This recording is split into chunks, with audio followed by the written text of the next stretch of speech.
Selamat malam, saudara-saudari, saudara-saudara. Kita akan mulai 6 menit lagi. Jadi karena itu mempersiapkan hati dan roh Anda. Kita bisa berdoa juga mengingatkan Alkitab, catatan jika saudara-saudari memilikinya, buku kehidupan orang Kristen akan lagi bersedia.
Selamat datang bagi saudari yang baru bergabung.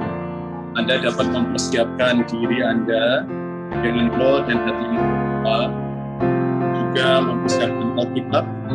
Jika saudari memiliki buku catatan, juga buku kehidupan orang Kristen yang normal juga bisa dipersiapkan. Amin.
Selamat malam, saudara-saudari. Syukur pada Tuhan, malam hari ini bukan sebuah kebetulan kita bisa sama-sama menikmati firman-Nya bersama dengan saudara-saudari dari pelayanan Bible Study Truth and Life. Puji Tuhan, ini adalah satu belas kasih Tuhan karena kita bisa masuk ke dalam pembahasan seri kehidupan orang Kristen yang normal. Hari ini kita akan membahas satu bab yang penting, ada di bab 5 mengenai pemisahan salib. Nanti kita akan sedikit overview ya, sebenarnya berita ini, bab ini bicara mengenai apa. Namun saya ada perasaan yang sangat dalam mengajak Bapak Ibu Saudara-saudari untuk berdoa bersama. Karena perkara salib ini adalah perkara yang paling dibenci oleh iblis. Ya, karena kenapa? Karena melalui salib kita tahu banyak perkara negatif yang Tuhan selesaikan, Tuhan rampungkan. Ya, melalui salib ada satu tanda kemenangan. Melalui salib ada satu tanda bukti bahwa hutang juga sudah lunas dibayar. Ya, iblis yang dulu adalah tuan dari manusia, sekarang tidak berdaya untuk memiliki dan menguasai manusia. Karena itu mari kita memasuki Bible Study ini dengan satu sikap berdoa, satu ucapan syukur atas berkat Tuhan yang terbesar, yaitu melalui salah satunya melalui jalan salib. Mari kita bersatu dalam doa. Terima kasih Tuhan atas pimpinanmu, rawatanmu, asuhanmu satu minggu ini, sehingga di Rabu malam ini kami kembali bisa bersama-sama datang untuk menikmati persekutuan firman.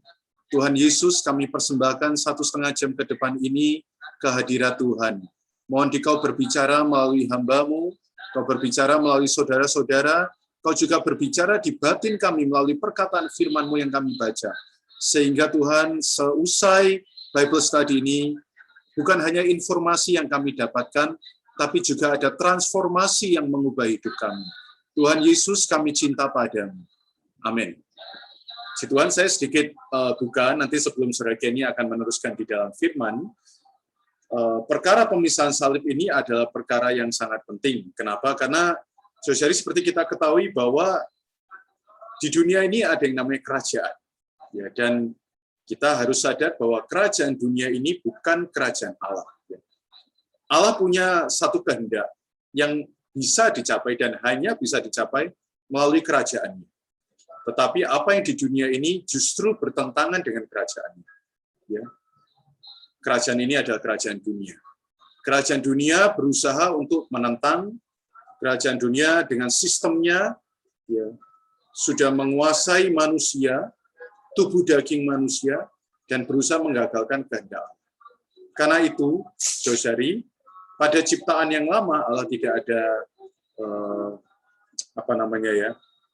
tidak lagi menjadi concern perhatian Allah. Hari ini Allah benar-benar menaruh perhatiannya penuh kepada ciptaan baru. Karena itu perlu ada pemisahan yang tegas.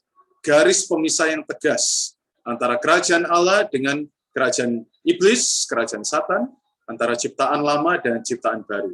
Dan garis yang tegas itu ia dirikan 2000 tahun lalu di Bukit Golgota di atas kayu salib.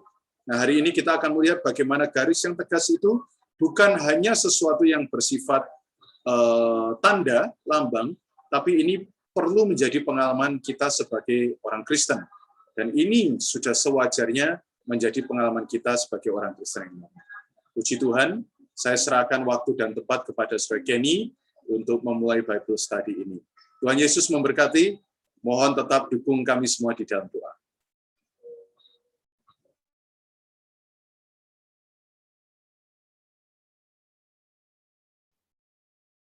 Baik, puji Tuhan. Saudari, kita akan masuk ke dalam sesi malam ini. Izinkan saya untuk share screen supaya kita bisa bersama-sama lebih fokus kepada ayat demi ayat ya. Saudari, malam ini saya tidak akan memberikan banyak satu istilah atau satu satu ucapan atau satu sebutan ya. Tapi saya ingin mengajak kita sama-sama melihat ayat demi ayat di dalam firman Tuhan. Baik. Saya akan share screen dulu terlebih dahulu ya, saudari.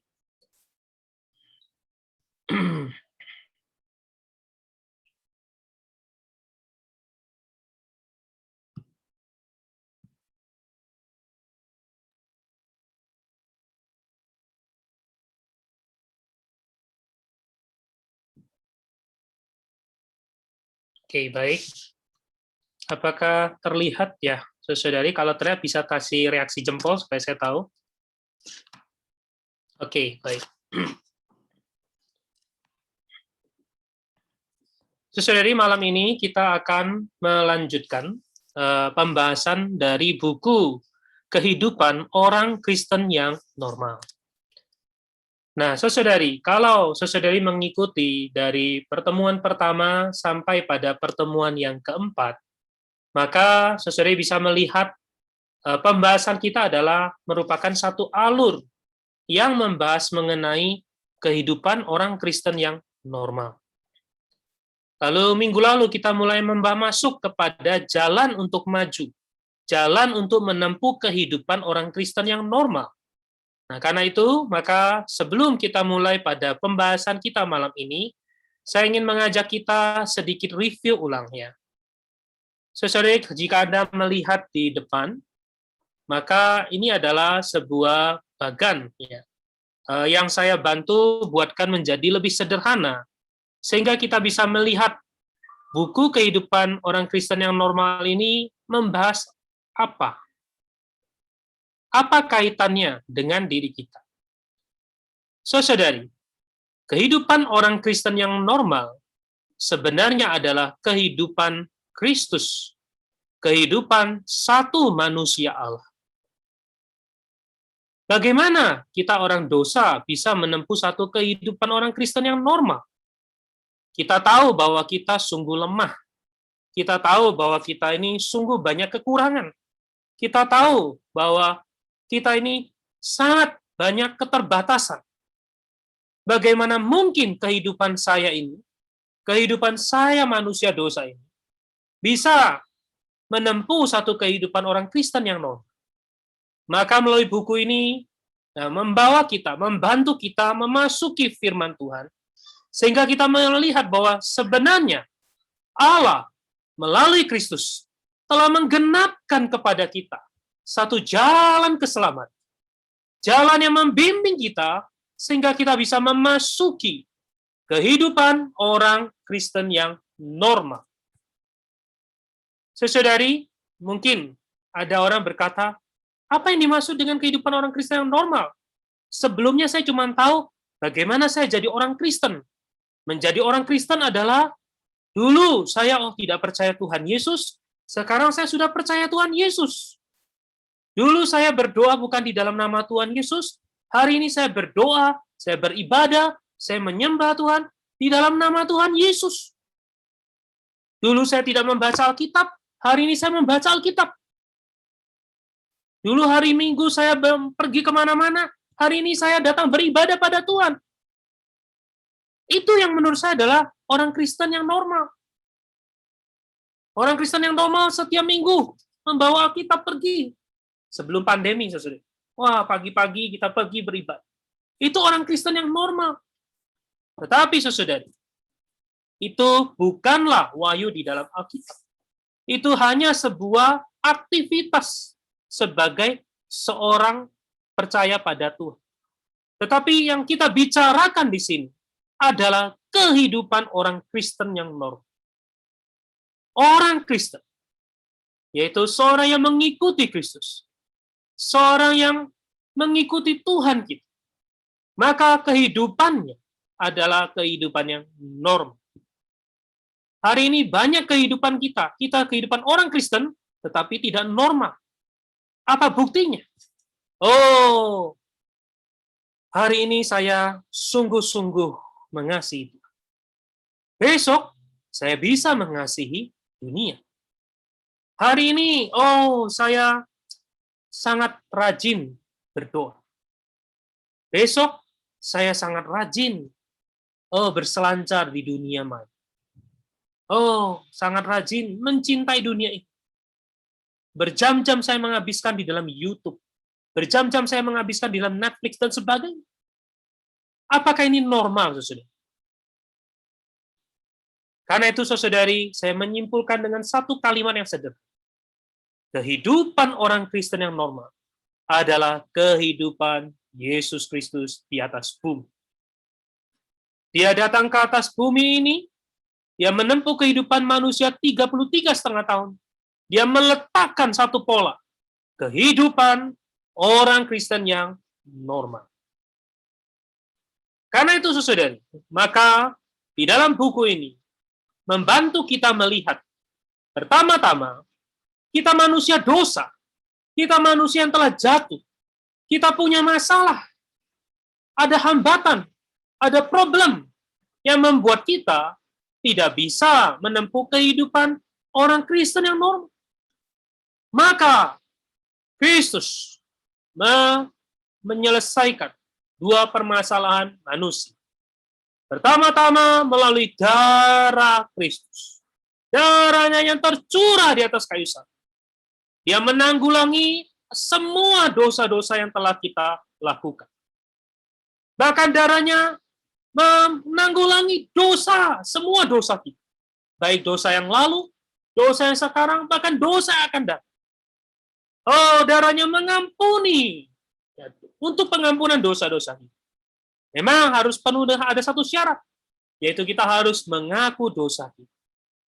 Di dalam 1 Yohanes dikatakan Allah itu setia. Kalau kita mengaku dosa kita, maka dia akan setia mengampuni kita. Karena darahnya telah membereskan masalah perbuatan dosa. Lalu saudari, Kristus melalui salibnya yang ajaib, salibnya yang penuh dengan kuasa, menanggulangi semua apa adanya kita, ciptaan lama kita, manusia lama kita, semuanya ditanggulangi di atas salib Kristus, sehingga salib ini melepaskan kita dari segala belenggu. Puji Tuhan, saudari, segalanya ini telah digenapkan oleh Kristus. Lalu, bagaimana kita menempuh kehidupan orang Kristen yang normal? Pertama-tama, kita perlu menjadi orang Kristen yang tahu, memahami, tersingkapkan, menerima wahyu, bahwa Kristus telah menggenapkan seluruhnya bagi kita.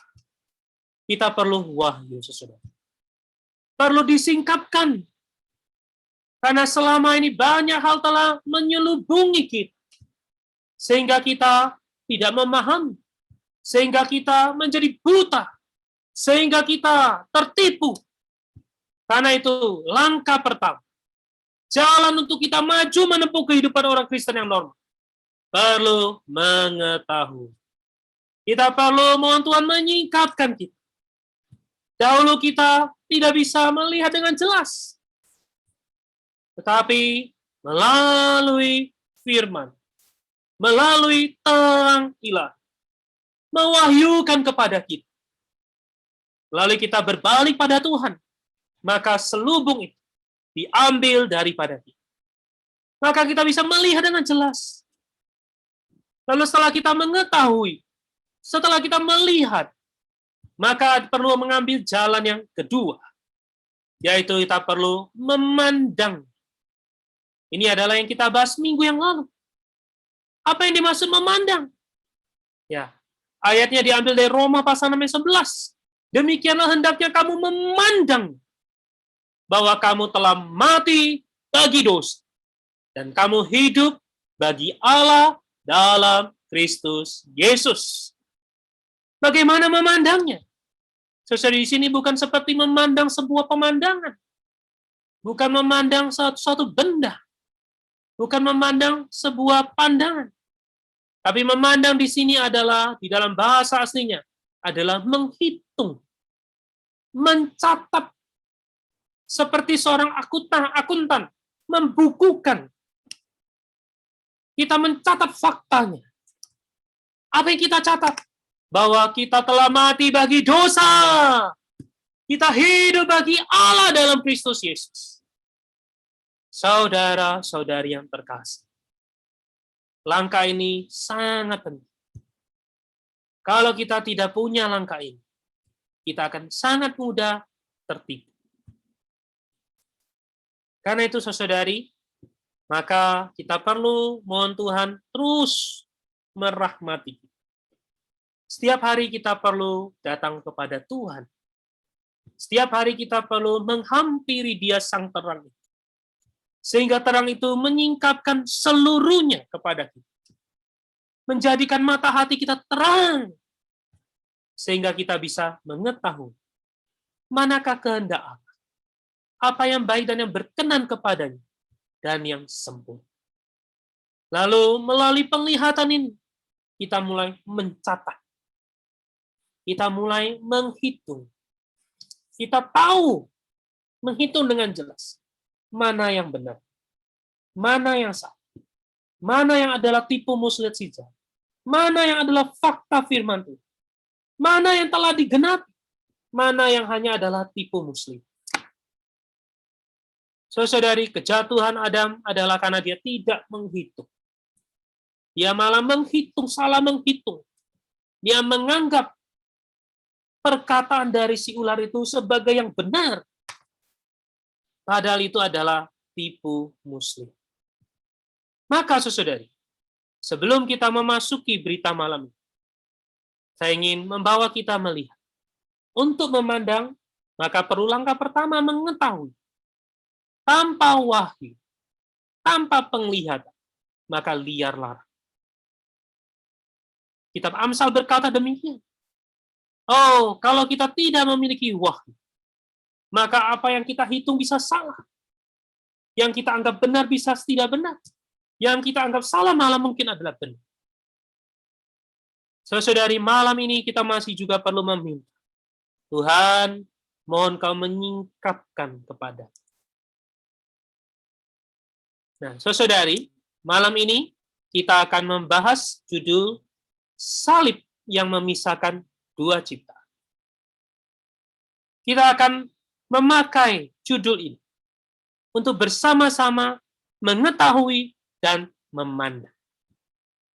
Saudari, saya sungguh mengucap syukur ya melalui buku ini. Saudara Watchman ini membantu kita melihat sebelum kita melangkah maju ke langkah yang ketiga. Dia membawa kita bersama-sama, menuntun kita bersama-sama melalui berita malam ini untuk mengetahui dan memandang. Melalui berita ini kita melihat salib. Melalui berita ini kita memandang salib. Memisahkan dua ciptaan. Karena itu, saudari, mari kita memulai. Ya. Saudari, di dalam Roma pasal 6 ayat 11. Di sana, Paulus berkata, hendaklah kamu memandang. Kamu telah mati bagi dosa, kamu hidup bagi Allah dalam Kristus Yesus. Saya meng-highlight dua frase kali ini. Pertama adalah di sisi negatif. Kamu telah mati bagi dosa. Di sisi yang positif saya highlight dengan warna kuning. Kamu hidup bagi Allah dalam Kristus Yesus. Saudari, ini ada dua fakta yang harus kita lihat, yang harus kita tahu, dan yang harus kita pandang dan kita hitung, yaitu di sisi negatif. Waduh, Kenny, Ken.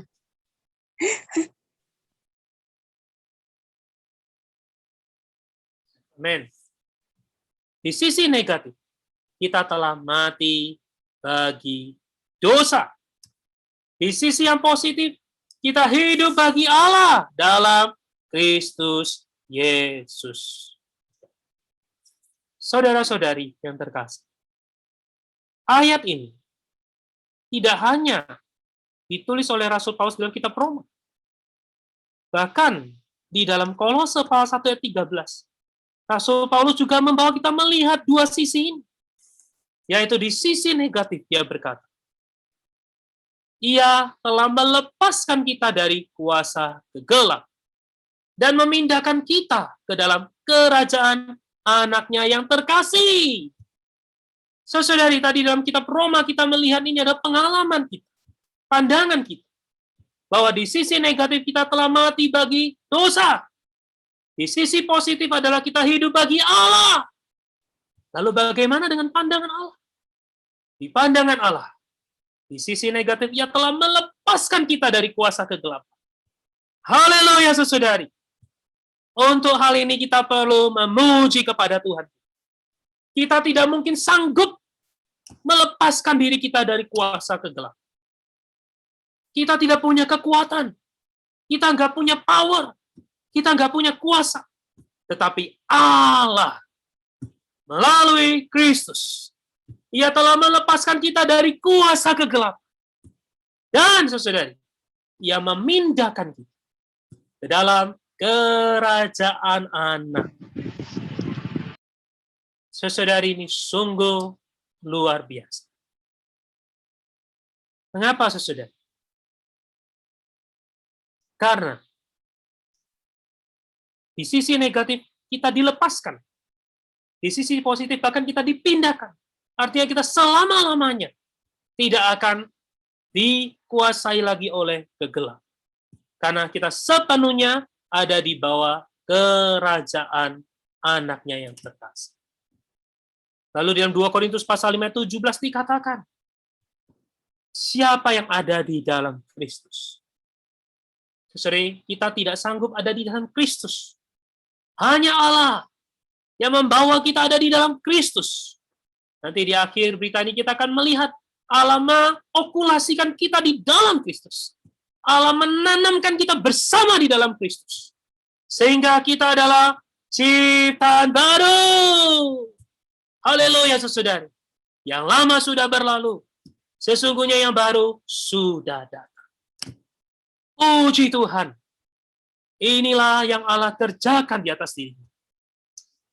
Oh, mohon Tuhan terus mencelikkan kepada kita. Saudari, jangan percaya pada yang lain. Jangan percaya, oh kenapa saya masih lemah? Kenapa saya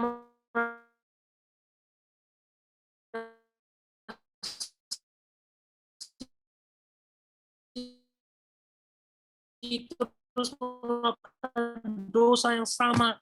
Terus telah memindahku ke dalam kerajaan anakku. Oh Tuhan, di dalam Kristus aku telah menjadi ciptaan baru. Yang lama sudah berlalu, sesungguhnya yang baru sudah datang. Saudari, namun mari kita lihat apa yang telah Allah genapkan. Apa yang harus kita pandang. Lalu kita lihat, bandingkan dengan pengalaman kita. Sebelum Rasul Paulus di dalam ayat 11 dikatakan, demikianlah hendaknya kamu memandangnya. Maka di awal ia berkata di dalam Roma pasal 6 ayat 2, bukankah kita telah mati bagi dosa? Bagaimanakah kita masih dapat hidup di dalam? Saudara-saudari, ini sering menjadi pengalaman kita, bukan? Barusan tadi sore saya ada mengontaki seorang kaum saleh, seorang saudara. Saudara ini berkata, saya sedang lemah, saya terus jatuh di dalam titik yang sama, saya terus melakukan dosa yang sama. Bukankah harusnya kita telah mati bagi dosa? Tapi kenapa saya masih hidup di dalamnya? Kenapa saya terus demikian? Saya jatuh terus di lubang yang sama. Saya sudah bertobat, tetapi jatuh lagi. Bertobat, jatuh lagi. Bertobat, jatuh lagi. Sehingga saya sering menjadi orang Kristen tobat, kumat. Tobat, kumat. Sesuai inilah seperti yang ingin dikatakan oleh Rasul Paulus di dalam ayat yang kedua. Kenapa kita bisa punya pengalaman yang demikian, saudara? Kenapa tidak seperti yang harus kita pandang? Bukankah yang kita pandang, yang kita hitung itu adalah sebuah fakta bahwa kita telah mati bagi dosa dan kita hidup bagi Allah. Namun kenapa di dalam pengalaman kita masih dapat hidup di dalam dosa? Maka, saudari, pertama kita harus melihat. Problemnya adalah kita hidup di dalam ciptaan yang lama. Kita belum mengalami kuasa salib yang memisahkan dua ciptaan. Kita harus sadar, saudara.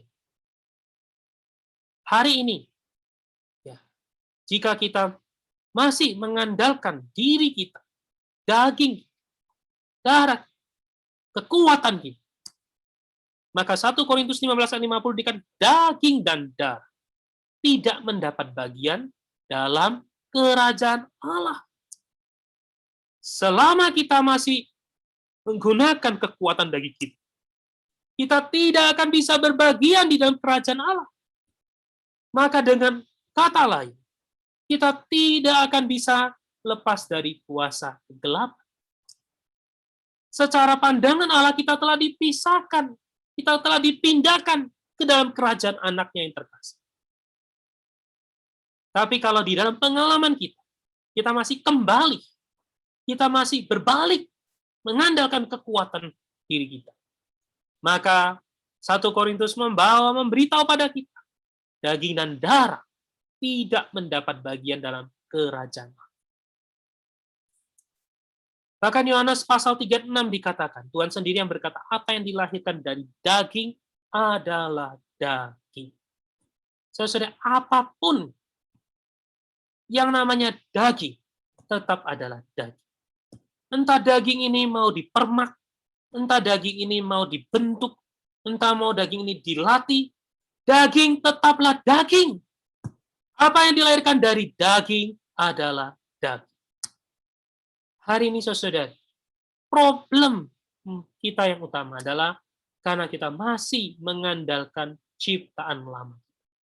Kita masih hidup di dalam ciptaan lama kita. Di pandangan Allah yang lama sudah berlalu. Tapi masalahnya adalah kita tidak menganggap itu menjadi pengalaman kita. Kita masih mengandalkan diri kita. Kita menganggap, oh, saya jatuh di dalam masalah. Oh, karena saya melakukan ini, dan ini. Maka mulai besok, saya harus mulai menjaga diri. Supaya saya tidak melakukan hal yang sama. Oh, saya harus jaga. Saya harus sabar. Saudara, kalau menggunakan kekuatan alamiah, daging tetaplah daging. Mungkin Anda mulai melatih, oh, saya harus menenangkan diri. Saya harus mengasingkan diri. Saudari, tetap daging adalah daging. Anda mungkin adalah seorang emosional temperamen. Dan Anda berkata, saya temperamen karena banyak faktor, banyak orang-orang di sekitar yang sering memicu. Maka saya harus pergi dari sana. Saya harus menghindar dari sana. Saya harus jangan dekat-dekat di sana.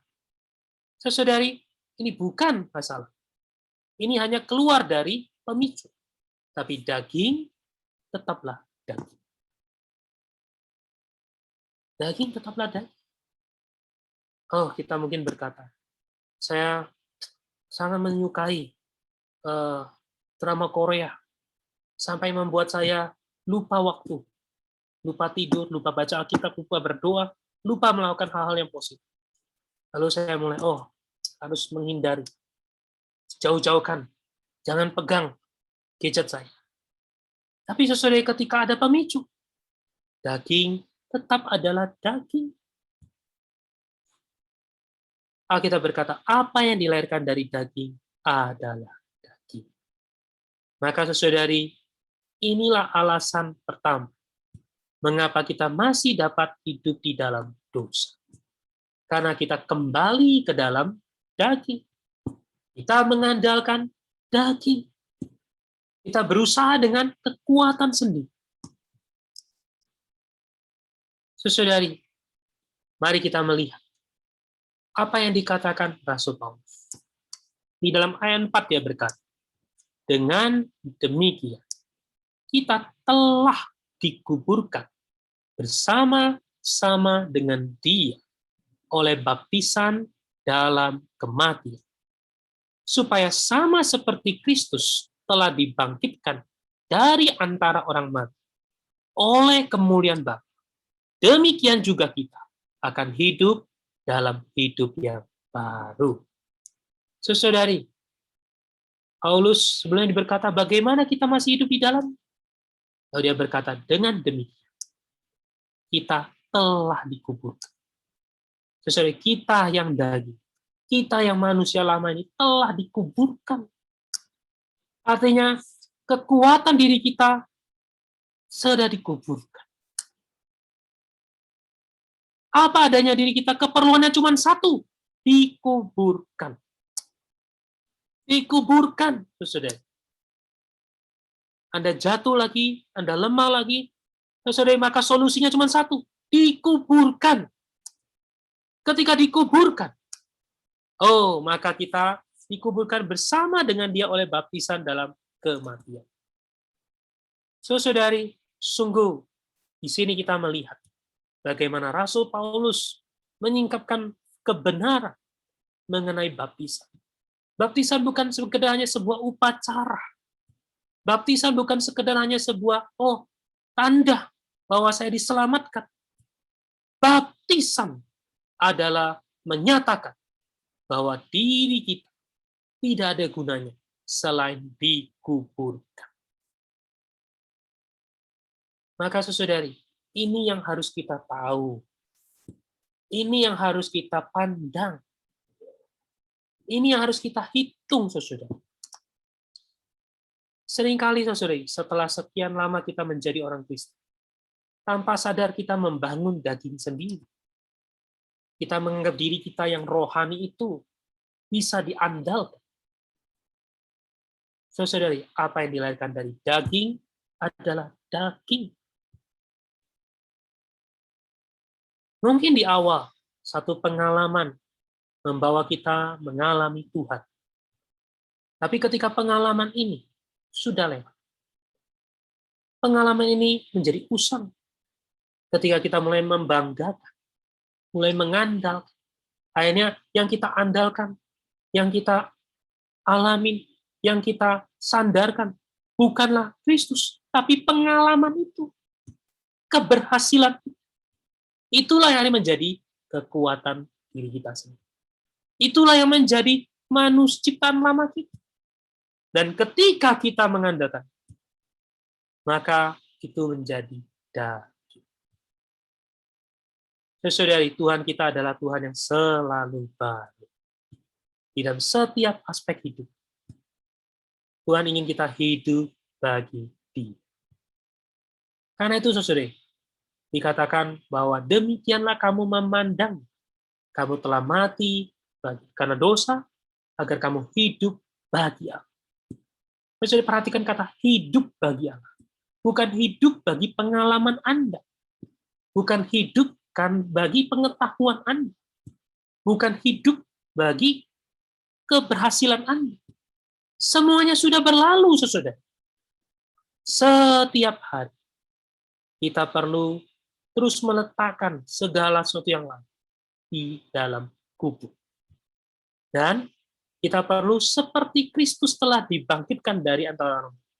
Demikian kita juga hidup di dalam hayat yang baru. Baik, saudari, saya lanjutkan. Maka saudari, kita melihat ada sebuah fakta bahwa di atas diri kita, saudari, ada kubur yang memisahkan ciptaan lama dan ciptaan baru. Ketika kita belum meletakkan apa adanya diri kita di dalam kubur, maka selamanya kita hanya akan ada di dalam ciptaan lama. Di pandangan Allah sudah digenapi, tapi dalam pengalaman kita, Allah ingin membawa kita meletakkannya.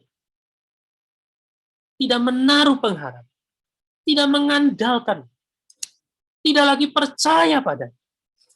Tapi sepenuhnya kita hanya tahu telah dikubur. Saudari, inilah yang perlu kita tahu. Inilah yang perlu kita hitung. Karena itu Rasul Paulus juga berkata, kamu telah memulai dari itu. Mengapa kamu kembali kepada hukum kamu? Problem kita adalah demikian, saudara. Kita memulai satu pengalaman rohani, hidup di dalam ciptaan baru. Tapi setelah itu kita kembali lagi ke dalam ciptaan. Maka saudara, perlu ada salib yang memisah dua ciptaan. Lalu meletakkannya di dalam kubur. baru kita bisa mengalami kebangkitan di dalam ciptaan baru. Saudara, artinya setiap hari kita perlu terus-menerus ya, tinggal di dalam Kristus. Tidak percaya pada diri kita sendiri. Setiap hari harus mencari Tuhan. Setiap hari kita perlu terang yang baru. Setiap hari kita perlu fakta yang baru. Setiap hari kita perlu pembicaraan Tuhan yang baru. Setiap hari kita perlu Tuhan membawa kita, membunuh setiap bagian ciptaan lama. Maka sesuai di dalam Roma pasal 6 ayat 5. Ini adalah ayat yang akan menjadi poin utama di dalam berita malam. Rasul Paulus berkata, sebab jika kita telah menjadi satu dengan apa yang sama dengan kematian, kita juga akan menjadi satu dengan apa yang sama dengan kebangkitan. Sesuai pertama-tama kita harus menjadi satu dulu. Menjadi sama dengan kematian. Sekalau kita tidak memandang diri kita perlu dimatikan, maka selamanya fakta yang Tuhan genapkan belum bisa menjadi pengalaman kita. Di dalam buku Kehidupan Orang Kristen yang Normal, Saudara Watchman ini memberikan sebuah kisahnya. Dia berkata ada seorang saudari kehilangan suaminya. Suaminya meninggal dulu. Tetapi dia tidak bisa menerima fakta ini. Dia tetap menganggap suaminya hidup. Sehingga jenazah suaminya tidak mau dikuburkan. Ditaruh di rumahnya. Setiap hari dia mengajak bicara jenazahnya. Karena di pikiran dia masih tetap menganggap suaminya hidup. Dia tidak mau menerima fakta bahwa suaminya telah meninggal. Maka saudari, dia tidak bisa melanjutkan hidupnya dengan benar. Dia tidak bisa melanjutkan hidupnya dengan yang seharusnya. Dia terus tinggal berhenti di dalam sebuah halusinasi. Tapi suatu hari, ketika dia menyadar, ketika dia terbuka, dia melihat betul suaminya telah meninggal. Maka pertama dia akan menguburkan jenazah. Lalu dia akan mulai melanjutkan kehidupan. Saudari, hari ini demikian juga dengan kehidupan orang Kristen yang normal. Kita harus menyadari, harus mengetahui, harus memandang sebuah fakta, saudari. Apa adanya diri kita. Semuanya harus taruh di atas kubur. Karena semuanya telah mati. Tidak bisa diandalkan. Semuanya adalah daging. Kalau kita menjadi satu dengan kematian, artinya kita tidak lagi mengandalkan, melainkan kita menjadi satu dengan apa yang sama dalam kebangkitan. Nah, sesuai dari Tuhan, kita sungguh bersyukur bahwa ada satu fakta yang demikian yang Tuhan berikan kepada kita, bahwa kita perlu menjadi satu dengan apa yang sama dalam kebangkitan. Menjadi satu di sini, saudara. Di dalam bahasa aslinya adalah mengandung kata ditanamkan menjadi satu. Diokulasikan. Maka saudari, hari ini kalau kita orang-orang yang tahu bagaimana mengokulasikan atau mencangkokkan sebuah tanaman, maka kita akan mengerti apa yang dimaksud dengan ayat ini. Ini dikatakan kita telah menjadi satu, kita telah dicangkokkan, kita telah diokulasikan di dalam kematian dan di dalam kebangkitan Kristus. Di dalam kematiannya, dia telah memisahkan, menguburkan ciptaan. Di dalam kebangkitan, dia telah memberikan kita hayat yang baru. Nah, saudari, bagaimana pengalaman kita hari ini?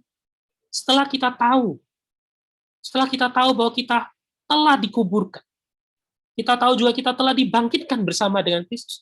Bagaimana kita menghitungnya? Bagaimana kita membukukannya di dalam pengalaman kita?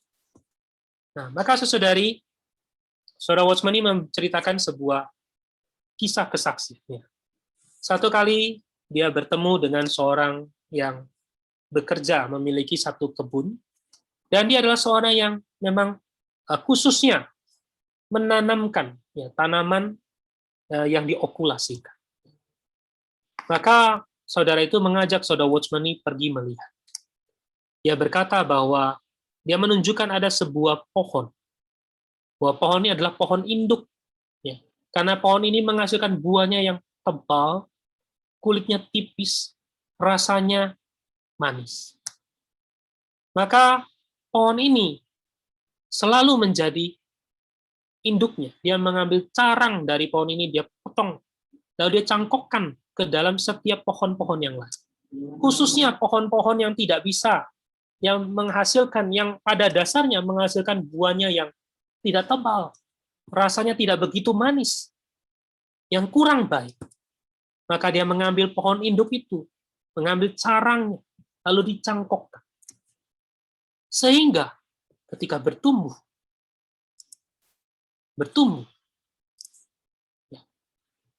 maka, saya terbalik ya. Jadi dia mengambil carang dari pohon yang tidak baik, dicangkokkan ke dalam pohon induk. Mohon maaf, saya agak terbalik. Dia mencangkok, sehingga dari pohon induk itu menghasilkan, memberikan segala kekayaannya, menyalurkan ke dalam carang yang awalnya kurang baik, karena dicangkokkan ke dalam induk yang baik. Maka segala kekayaannya disalurkan ke dalam carang. Sehingga dari carang itu menghasilkan buah yang baik. Saudara-saudari, hari ini, demikianlah yang Tuhan kerjakan di atas diri. Kita telah dicangkokkan ke dalam Kristus. Sebagai carang yang dicangkokkan ke dalam Kristus, apa yang harus kita lakukan? Kita jangan keluar dari Kristus. Kita jangan mau copot dari Kristus. Kita harus menyesap, tinggal di dalam Tuhan. Menyesap segala kekayaan Tuhan. Menyesapnya bukan sebentar, setiap saat, setiap hari, setiap waktu. Kita perlu menyesap terus-menerus. Sehingga segala kekayaan dari pohon induk itu menjadi kekayaan kita. Segala yang telah dirampungkan, segala yang ada di dalam pohon induk itu, menjadi apa yang dimiliki oleh carang. Saudari, hari ini, Kristus telah membereskan segala perkara negatif di atas salib. Oleh darah, oleh salib. Hari ini kita juga dicangkokkan ke dalam Dia. Maka yang perlu kita lakukan adalah tinggallah di dalam Tuhan.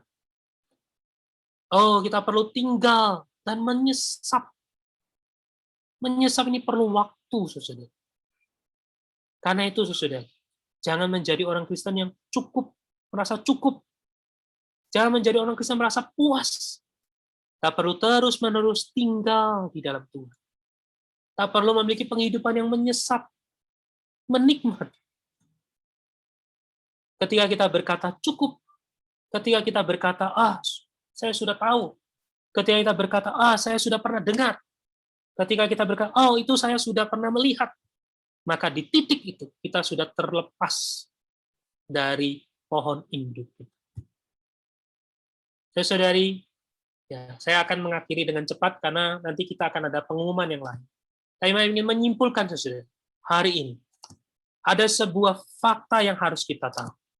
Ada sebuah kabar sukacita yang harus kita dengar, bahwa kita tidak hanya telah dibereskan dosanya, tapi kita juga bahkan telah dicangkokkan, ditanamkan ke dalam Kristus. Apa yang harus kita lakukan? Adalah kita perlu menyesap, perlu terus memiliki rasa lapar, menikmati Tuhan dan firman. Kita perlu mengalami Tuhan yang kaya.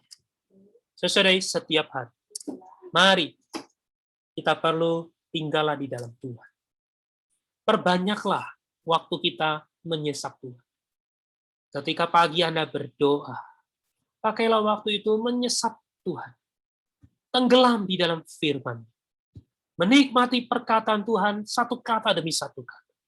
Mendoa bacakan firman Tuhan. Lalu sepanjang hari, kita perlu merenungkan. Pemasmur berkata, pagi-pagi buta, aku membaca, aku menikmati Taurat. Sepanjang hari aku merenungkan. Setiap hari, Anda ketika berjalan, Anda ketika seorang ibu mungkin sedang memasak, Anda perlu merenungkan firman Tuhan yang Anda nikmati. Anda perlu bahkan membaurkan di dalam doa. Anda perlu berkata, Tuhan, terima kasih Engkau telah mencangkokkan aku. Tuhan, jangan biarkan aku terus terlepas. Lalu ketika Anda mungkin lagi melakukan satu aktivitas, Anda ingat seorang saudara yang sedang lemah. Anda mendoakan. Tuhan, saudara ini, ingatlah dia. Belas kasihani dia. Tuhan, dia juga perlu tinggal di dalam diri. Tuhan, bawalah Tuhan dia melihat bahwa dia telah dicangkokkan di dalam diri. Lalu mungkin Anda punya perasaan, Anda mulai mengontaki saudara itu. Anda menceritakan firman Tuhan. Anda mengajak dia berdoa. Anda mengajak dia tinggal di dalam Tuhan. Saudara, maka kita akan melihat bahwa kita telah mati karena dosa, kita juga hidup bagi Allah. Puji Tuhan, saudari, moga salib yang memisahkan dua ciptaan ini bukannya sekedar sebuah teori, tapi menjadi pengalaman kita setiap hari. Melalui kita tinggal di dalam pohon induk kita. Tinggal di dalam Kristus. Nikmatilah, sesaplah.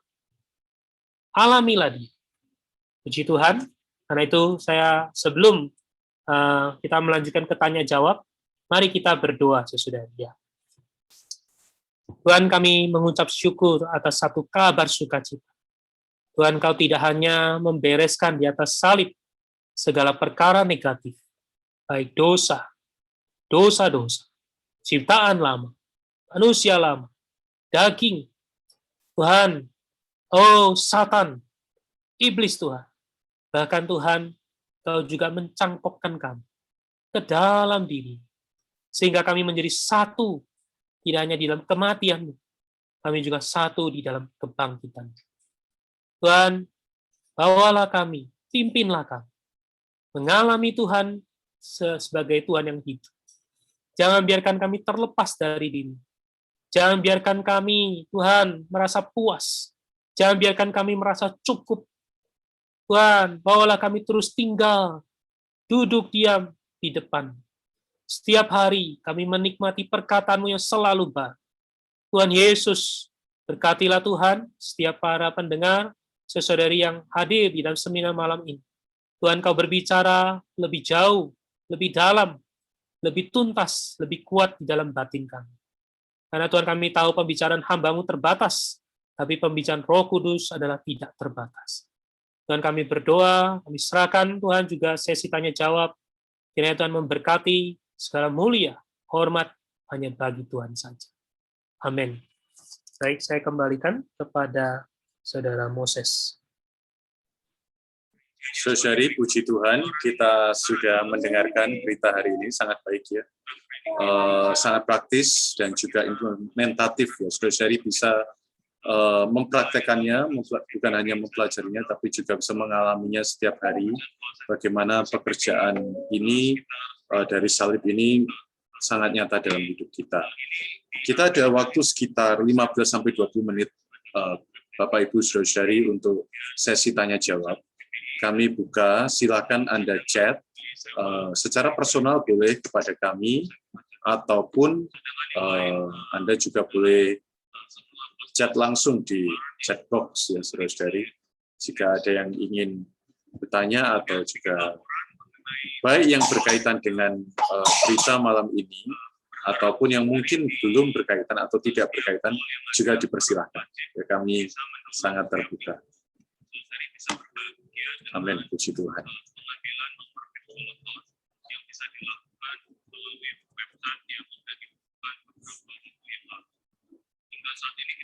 Ada pertanyaan yang masuk ke WA, ya saya bacakan.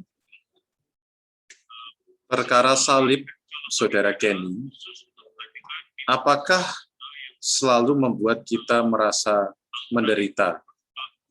Bagaimana sebenarnya mengalami salib? Karena salib itu abstrak. Bolehkah dijelaskan? Amin. Saudari, ketika kita bicara salib, maka salib adalah memisahkan ciptaan lama dan ciptaan baru. Maka ketika kita bicara salib memisahkan ciptaan lama, maka ini adalah perlu yang namanya dikerat, perlu ada yang dipotong, perlu ada yang dipisahkan. Sehingga di dalam pengalaman kita, ya, kita sering mengalami hal-hal yang sulit karena perlu dikerat, perlu dipotong. Tidak ada yang namanya potong itu menyenangkan, bukan? Kita sedikit saja tergores waktu kita mungkin lagi memasak, itu sudah rasanya begitu mengerikan. Lalu apalagi kalau terpotong. Ya. Tetapi salib juga adalah membawa kita masuk ke dalam ciptaan baru. Maka kalau dilihat dari dua sisi ini, saudara, maka ketika kita bicara daging dan berkaitan dengan salib, ini adalah tentu berkaitan dengan yang namanya penderitaan. Penderitaan ini bukanlah langsung harus adalah perkara fisik. Ya, tetapi penderitaan ini mungkin adalah perkara batin. Ya, karena misalnya Tuhan menanggulangi ya ego gitu. Menanggulangi kesombongan. Maka tentu yang ditanggulangi, yang dikerat, yang dipotong bukanlah tubuh fisik kita. Bukanlah penderitaan yang fisik, tapi ada penderitaan yang di batin. Tuhan mungkin melalui lewat situasi menyingkapkan betapa sombongnya. Mungkin Tuhan mengizinkan satu situasi mempermalukan kita sehingga kita sadar bahwa apa adanya kita adalah sombong. Ini adalah pengalaman yang pernah saya alami. Nah, tetapi salib juga ketika membawa kita kepada ciptaan baru, kepada kehendak Allah, maka salib itu manis.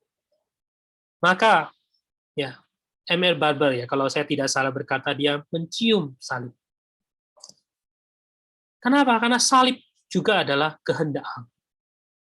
Saya ingat doa Tuhan sebelum dia naik ke atas kayu salib. Dia berkata, kalau boleh cawan ini berlalu daripadaku. Tapi bukanlah apa yang aku kehendaki, melainkan apa yang Bapa kehendaki. Maka dari perkataan Tuhan ini kita melihat salib adalah mengambil kehendak Tuhan. Jadi saya kembali kepada pertanyaannya, ketika salib menyentuh kepada ciptaan lama, kepada diri kita, maka memang yang kita alami adalah sesuatu yang sakit. Tapi ketika salib menyentuh kepada kehendak Allah, ini adalah perkara yang manis. Karena salib adalah mengambil kehendak Allah. Amin. Amin. Puji Tuhan ya. Kita dapat satu statement yang sangat baik. Salib itu adalah mengambil kehendak Allah. Dan kita tahu bahwa hal inilah yang memang sangat dibenci oleh daging, dibenci oleh aku ya, dibenci oleh iblis.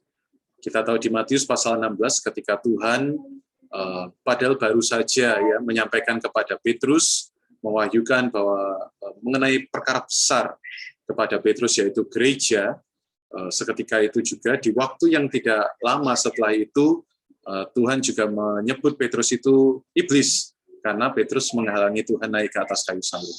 Karena itu saudara-saudari memang perkara salib ini sangat-sangat bermakna ya sebagai seorang Kristen. Kita tidak bisa menghindari salib dan tidak perlu menghindari salib ya karena ini adalah jalan bagi kita untuk mengambil kehendak Allah.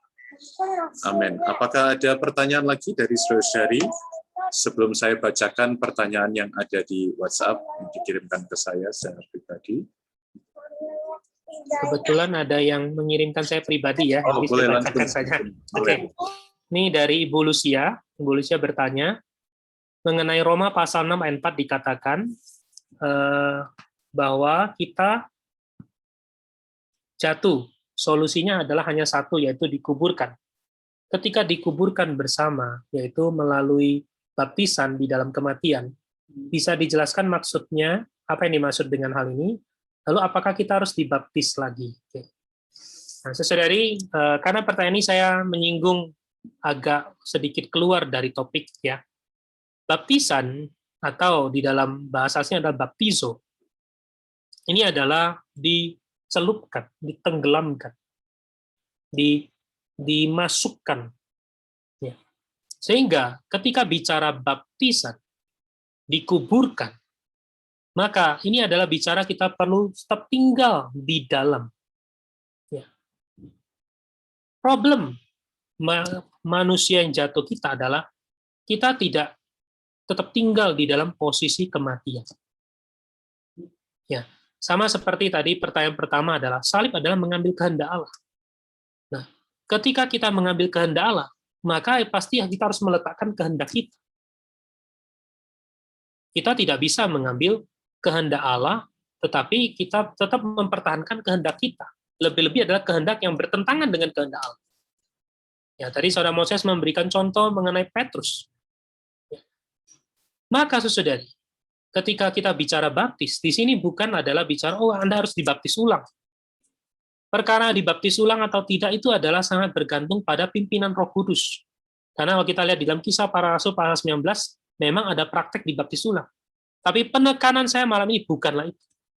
Meskipun Anda dibaptis ulang berulang kali, ya, berpuluh-puluh kali, atau bahkan Anda dibaptis setahun demi setahun, kalau Anda tidak pernah mengalami, ya, tidak pernah mengetahui, tidak pernah menghitung, membukukan baptisan yang sejati, yaitu diri Anda diletakkan, kehendak Anda diletakkan, lalu mengambil kehendak Tuhan, maka selamanya baptisan itu hanya adalah sebuah upacara, belum memberikan solusi kepada diri kita.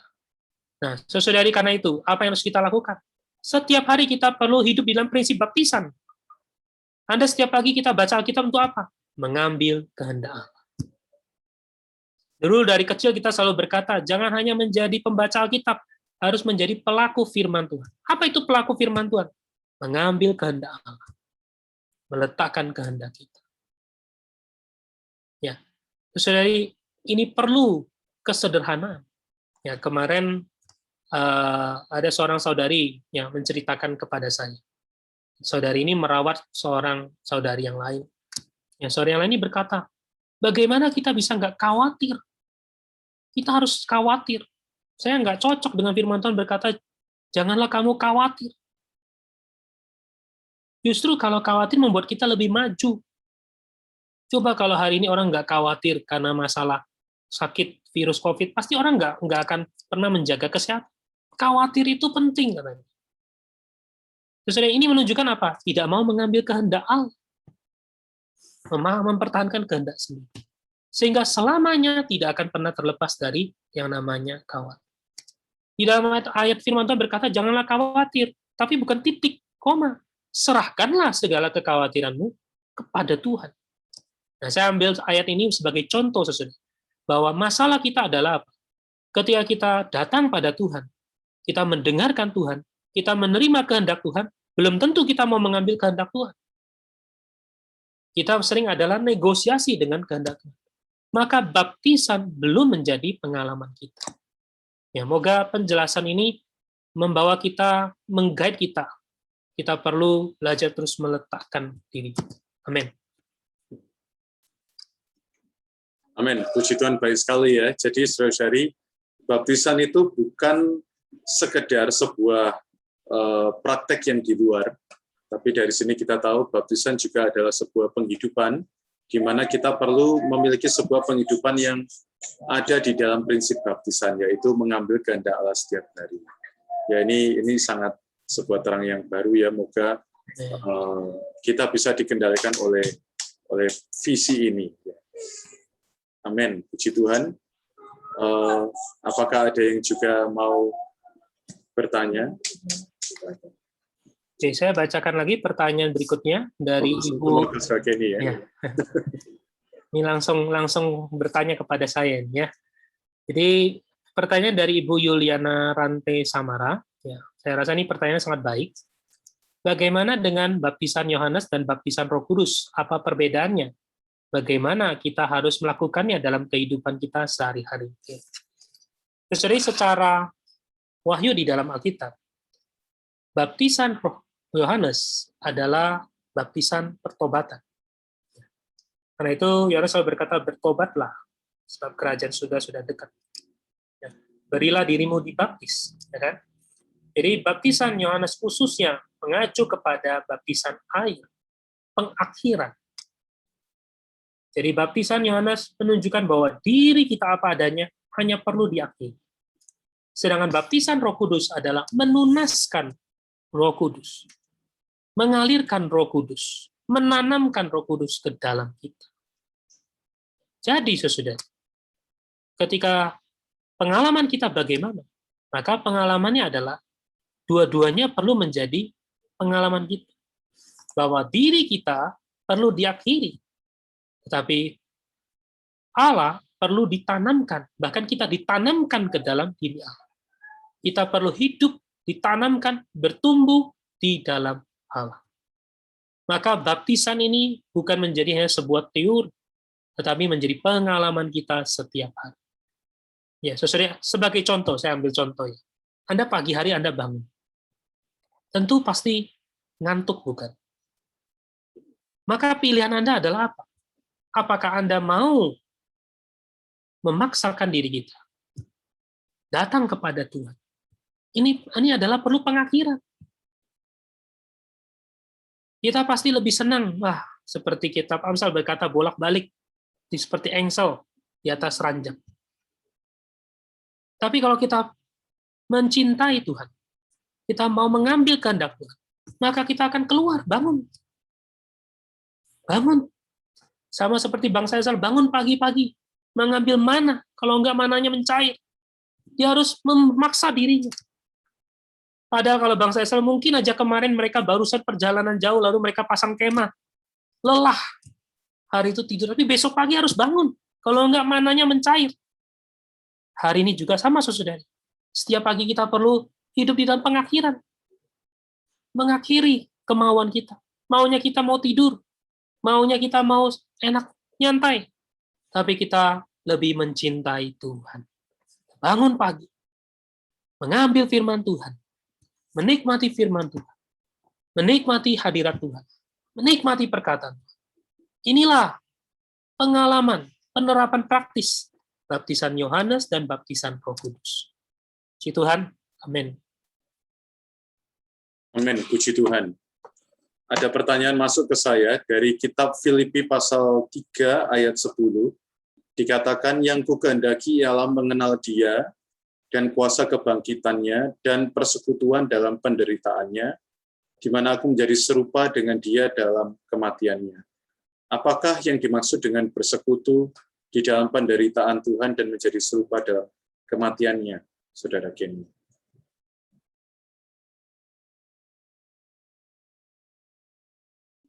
Baik, saudara. Tentu untuk menjawab pertanyaan ini, maka kita perlu terlebih dahulu mengetahui latar belakang dari kitab Filipi.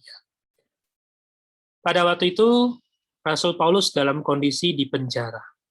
Kan?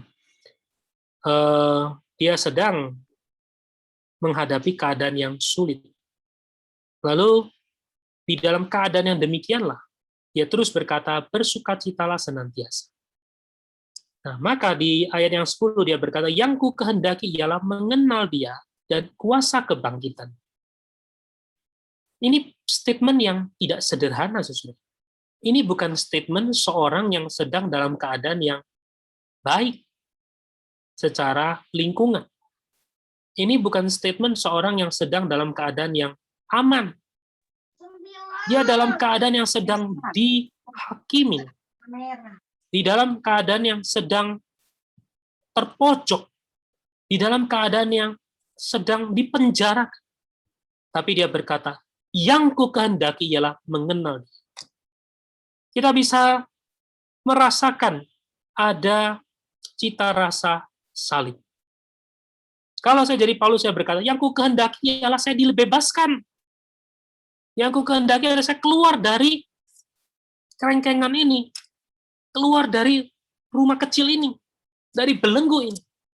Tapi Paulus berkata, yang ku kehendaki ialah mengenal Dia. Dan kuasa kebangkitan. Artinya dia mau mengenal di sini adalah mengalami Tuhan. Di dalam situasi yang sulit, dia mengalami kuasa kebangkitan. Membawa dia melampaui keadaan. Sehingga dia bisa berkata, bersukacitalah senantiasa. Dan persekutuan dalam penderitaan, di mana aku menjadi serupa dengan dia dalam kematian. Persekutuan di sini adalah berbagian, bersatu. Nah, sesuai kalau Anda baca nanti di pasal di ayat-ayat berikutnya, Paulus berkata adalah penderitaan ini adalah penderitaan yang memperlengkapi, yaitu penderitaan untuk pembangunan tubuh Kristus. Paulus pada waktu dalam penjara, tapi dia tidak melihat penderitaan itu sebagai penderitaan yang dia alami hanya untuk menderita. Hanya sekedar sebuah penderitaan karena dia di penjara sebagai tawanan. Tapi dia mau menjadi satu dengan penderitaan Kristus adalah melalui penderitaan ini, dia ingin gereja terbang. Melalui penderitaan ini, Injil bisa diberitakan. Melalui penderitaan ini, kesaksian Tuhan makin disebar. Jadi saudara, persekutuan penderitaan di sini bukan adalah karena masalahnya, Paulus sedang dianiaya, sedang dipenjara. Tapi yang dia maksud penderitaan di sini adalah penderitaan yang juga bisa kita alami, yaitu kita menderita karena kehendak Allah, supaya gereja terbang. Kadang, saudari, ketika kita ingin melayani seseorang, apalagi orang itu sedang lemah, perlu kita mengalami penderitaan dalam kematian Tuhan. Ya. Kadang kita di masa-masa sekarang ini, saudara, orang sulit, orang susah, tidak cukup mereka hanya perlu firman, bahkan mereka perlu perhatian, perlu bantuan yang nyata. Bahkan kalau udah dibantu, kadang minta lagi. Nah, pertanyaan, saudara, bagaimana kita bersatu dalam persekutuan dalam penderitaan Kristus? Ya, kita mendoakan orang lain, kita berpuasa untuk orang lain. Inilah yang dikatakan Paulus. Ya, saya berharap saudari yang bertanya bisa membaca seluruh kitab Filipi. Baru kita melihat bahwa penderitaan yang di sini tidak sekedar hanya sebuah penderitaan fisik, tapi penderitaan untuk kehendak Allah, untuk pembangunan tubuh Kristus. Amin. Amin, puji Tuhan. Ini pertanyaan terakhir, sebagai ini mungkin bisa nanti juga menjadi kesimpulan, karena ini pertanyaan yang hampir rasanya tiap kali Bible Study ditanyakan, tapi tidak apa-apa, karena saya rasa juga banyak yang baru bergabung. Kami ucapkan selamat datang bagi yang baru bergabung dalam Bible Study ini. Pertanyaannya adalah, saudara, bagaimanakah kita bisa membedakan kehendak Allah atau kehendak kita sendiri? Ini sepertinya tiap minggu ya ada pertanyaan ini, tapi tidak apa-apa, kita akan tetap layan. Amin. Saudari, apa yang dimaksud dengan kehendak Allah dan apa yang dimaksud dengan kehendak kita? Ya. Kehendak Allah tentu adalah berkaitan dengan kepentingan Allah, berkaitan dengan rencana Allah. Kehendak kita belum tentu adalah negatif, saudara. Jadi jangan selalu menganggap kehendak kita selalu negatif. Tapi kehendak kita, ketika kehendak kita menjadi satu dengan kehendak Allah. Nah, jadi kehendak yang bersatu dengan Allah, maka ini adalah kehendak yang diperkenan oleh Allah. Itulah sebabnya firman Tuhan berkata kita perlu diperbarui supaya kita mengenal manakah kehendak Allah, apa yang baik, yang berkenan kepada Allah dan yang sempurna. Jadi saudari, mengenal kehendak Allah tentu satu adalah mengenal di dalam firman. Ya. Sama seperti kita sebagai seorang ayah ya. Kita mendidik anak. Kita pasti bercerita, bukan? Kita menasehati, kita kadang menceritakan pengalaman kita. Ya, kadang saya dengan anak saya, kita punya waktu dengan anak saya itu bukan hanya bersama-sama, tapi saya ada waktu dengan satu demi satu. Lebih-lebih terhadap anak yang paling besarnya. Dia mulai punya pemahaman yang jauh lebih dewasa dibandingkan adik-adiknya. Saya perlu meluangkan waktu lebih banyak. Kadang membaca Alkitab bersama, lalu saya mulai bercerita. Kadang saya mengajak dia, ya, ketika sebelum pandemi mengajak dia keluar, menceritakan ya, sesuatu apa yang menjadi kehendak saya. Jadi kehendak saya adalah diwujudkan dari perkataan saya. Kadang saya mau mengajak anak saya belajar bersyukur terhadap apa yang kamu miliki. Lalu saya mengajak dia mengunjungi ya sekolah-sekolah dari beberapa anak-anak remaja yang memang dari keluarga yang sangat kurang. Lalu menunjukkan kepada anak saya, ini loh, kamu harus bersyukur. Nah, jadi saudari, maka kehendak saya, anak saya bisa tahu dari perkataan. Hari ini saudari, kehendak Allah ada di mana? Di dalam perkataannya, di dalam firman. Kalau kita tidak pernah membaca firman Tuhan, maka otomatis kehendak kita tidak akan pernah menjadi satu dengan kehendak Allah. Kita perlu membaca firman Tuhan. Nah, lalu pembicaraan Tuhan juga di mana? Bukannya di dalam firman. Pembicaraan Tuhan juga ada di dalam Roh Kudus. Roh yang di dalam kita. Melalui kita bersekutu dengan Tuhan. Tetapi saudara kita harus tahu, pembicaraan di dalam firman dengan pembicaraan Roh Kudus ini adalah satu persona. Tidak mungkin pembicaraan ini bertabrakan. Nah, saya yakin pertanyaan ini adalah karena orang bingung terhadap pembicaraan Roh Kudus yang di batin. Sehingga dia berkata, manakah kehendak Allah, manakah kehendak manusia, kehendak kita dari sendiri. Maka saudara untuk mengujinya adalah tentu dengan firman. Ketika pembicaraan di batin kita bertolak belakang dengan firman, maka saya bisa katakan bahwa itu adalah bukan pembicaraan Tuhan. Ya, mungkin ada sedikit pembicaraan tetapi bercampur dengan kehendak kita. Maka saudari kalau kita mau tahu itu kehendak Allah adalah apa? Ujilah kepada firman. Kemudian di dalam pengalaman saya juga di dalam buku Saudara Watchman ini juga membantu kita untuk mengenal kehendak Allah. Kita juga bisa membawa kepada gereja. Ya, kita bisa mencari saudara yang lebih dewasa di dalam hal rohani. Kita boleh bersekutu dengan mereka. Kita boleh untuk mencocokkan, untuk mendapatkan konfirmasi. Karena Tuhan juga berbicara di dalam mereka. Sehingga kita bisa ada kaderisasi di dalam diri kita. Nah, inilah yang saya alami, saudari, ketika di waktu-waktu tertentu saya harus mengambil keputusan yang penting. Misalkan, waktu saya memutuskan, saya mau melayani Tuhan sepenuh waktu, saya perlu ada firman. Saya juga perlu ada perkataan Tuhan. Lalu saya bersekutu dengan saudara yang saya melihat lebih rohani, lebih dewasa di dalam Tuhan. Saya bersekutu dengan mereka. Saya menceritakan keadaan saya bicarakan firman yang saya alami, saya membicarakan perkataan Tuhan di dalam saya, sehingga akhirnya saya mendapatkan satu kesimpulan. Maka sampai hari ini, saya masih berkata keputusan saya melayani Tuhan adalah yang terbaik, karena ini adalah kehendak Allah. Moga kesaksian ini sedikit membawa kita yang bertanya, kita bisa mengenal lebih dalamnya. Mungkin saudara Moses tahu buku ini di mana. Nah, mungkin boleh sebutkan supaya saudara bisa cari buku ini. Amin.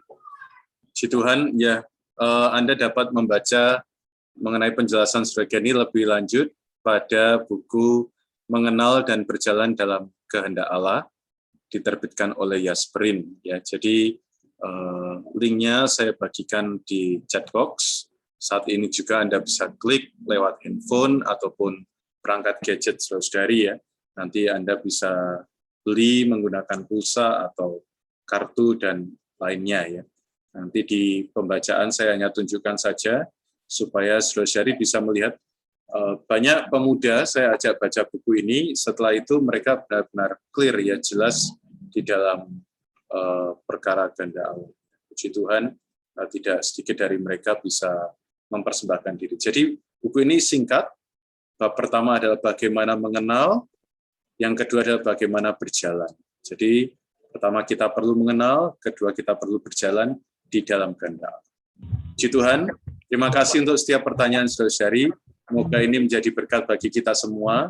Selanjutnya saya serahkan ke saudara Kenny untuk pengumuman terakhir. Amin. Baik, saudari, saya ingin mengundang, saya ingin mengundang jika saudari Anda adalah seorang pemuda atau Anda punya anak atau saudara, keluarga yang adalah dalam usia pemuda, saya mengundang saudari bisa hadir di dalam webinar. Eva, saya akan menunjukkan dulu undangannya. Jadi saudari, pada hari Sabtu ini, tanggal 8 Mei, jam 6 sore, kita akan mengadakan webinar ya yang diselenggarakan oleh Kefas Jakarta dengan tema Siapakah Yesus ini? Ya. Maka ini memang adalah webinar khusus untuk orang-orang muda. Jadi, saudari, jika Anda punya anak, punya saudara, atau tetangga, atau kenalan, ya siapapun yang adalah orang-orang muda, adalah baik bisa mengajak mereka hadir di dalam webinar ini. Nah, apa saja yang dibahas? Saya akan share sebuah video. Ya.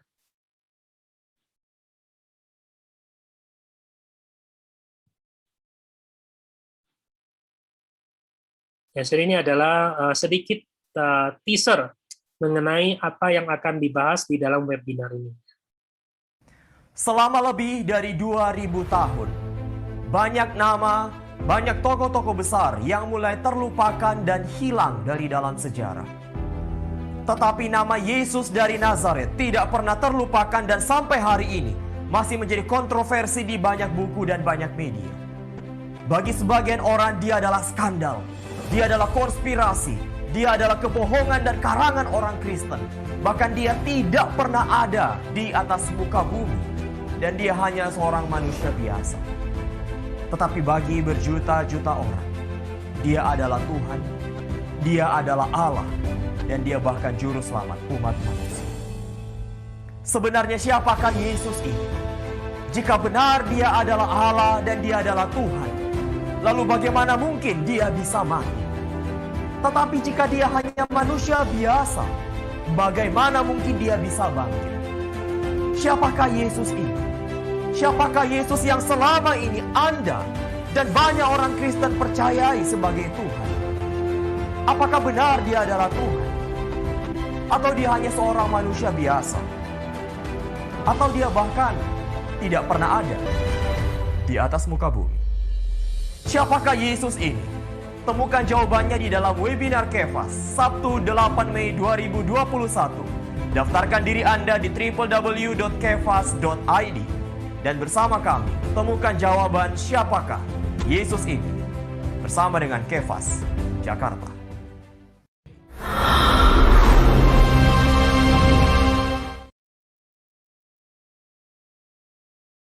Jadi saudari, demikianlah ini webinar. Ya, saudari, nanti kita untuk link pendaftaran kita akan share di grup-grup WA yang Truth and Life channel ya, jadi Truth and Life. Saudari, maka Anda yang mendaftar yang akan nanti dikirimkan untuk linknya. Dan karena ini adalah webinar untuk pemuda, maka akan diprioritaskan kepada pemuda. Ya. Jadi karena memang tempat juga terbatas ya, maka saudari, kita pakailah kesempatan ini ya, kita juga bisa mengajak orang-orang muda bisa menikmati kehendak Tuhan, mengenal satu persona yang ajaib, yang dimana dia telah mengokulasikan, mencangkokkan dirinya di dalam kita. Puji Tuhan, saya kembalikan ke Moses ya. Apakah kita masih ada pengumuman yang lain? Puji Tuhan, ya pengumuman sudah sampai di sini, saudara-saudari. Kita akan berjumpa kembali minggu depan di hari dan waktu yang sama ya, hari Rabu pukul 7.30 malam. Kita akan melanjutkan seri tentang perkataan dari kehidupan orang Kristen yang normal, yang masuk ke bab yang selanjutnya, bab ke-6. Nah itu saudara-saudari juga bisa undang kawan-kawan, sanak keluarga, ataupun kenalan untuk bisa bergabung. Kita sama-sama memasuki berita ini. Saya minta dalam kasih sekali lagi Saudara Geni untuk menutup dalam doa, kemudian kita semua bisa saling menyapa ya untuk bisa. Nah, mari saudari kita berdoa ya. Tuhan, terima kasih untuk firman-Mu pada malam ini. Tuhan, terima kasih atas satu fakta ajaib yang Kau telah genapkan dan hari ini Engkau singkapkan kepada kami, bahwa Tuhan, di atas kayu salib, Engkau tidak hanya membereskan semua perkara negatif. Lebih-lebih hari ini Tuhan, di sisi yang positif, Kau telah mencangkokkan kami ke dalam diri-Mu. Tuhan, biarlah Tuhan ini tidak hanya menjadi satu pengetahuan, tapi Tuhan menjadi, satu pengalaman di dalam hidup kami. Tuhan, biarlah fakta ini juga menjadi fakta yang kami pegang, yang kami alami di dalam setiap hari.